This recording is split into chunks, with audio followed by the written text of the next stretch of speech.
préoccupons à la fois de développement durable et évidemment de maîtrise de nos dépenses de fonctionnement.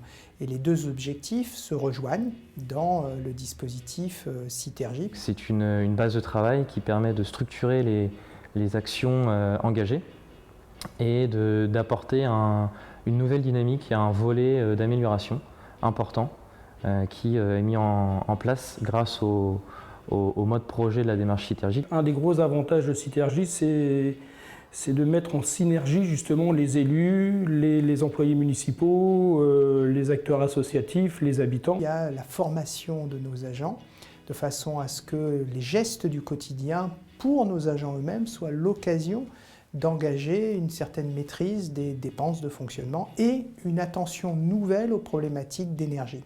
Aujourd'hui, donc, on essaye de mettre en place un programme de rénovation sur l'usage des consommations au niveau des bâtiments communaux. On est en train de réaliser des pré-diagnostics sur l'ensemble des bâtiments pour cibler quels types de bâtiments sont les plus énergivores et par la suite donc de mettre en place des actions de réduction de la consommation énergétique. On est en train d'essayer de mettre en place un plan de mobilité des administrations. On travaille également sur tout ce qui est véhicules électriques, vélos électriques. Il y a toute la problématique avec la métropole des transports en commun.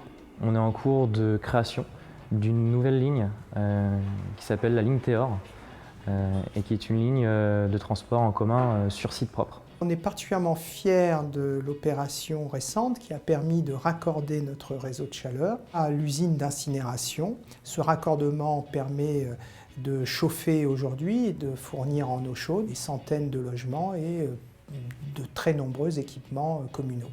Il alimente une partie de nos équipements scolaires, la piscine et la salle des fêtes de l'Astrolabe aujourd'hui, ainsi que la mairie. On a une population qui est en grande précarité énergétique et le fait de travailler sur les charges va leur permettre de leur donner du pouvoir d'achat.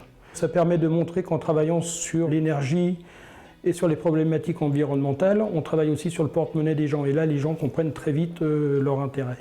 Il y a tout un quartier qui est le quartier Saint-Julien, en l'occurrence, qui est en voie d'achèvement, où pratiquement tous les bâtiments ont été rénovés pour permettre de diminuer les charges. Et tous ces bâtiments d'ailleurs sont reliés au réseau de chaleur. Aujourd'hui, on est en train de créer un mini-guide sur l'usage des bâtiments.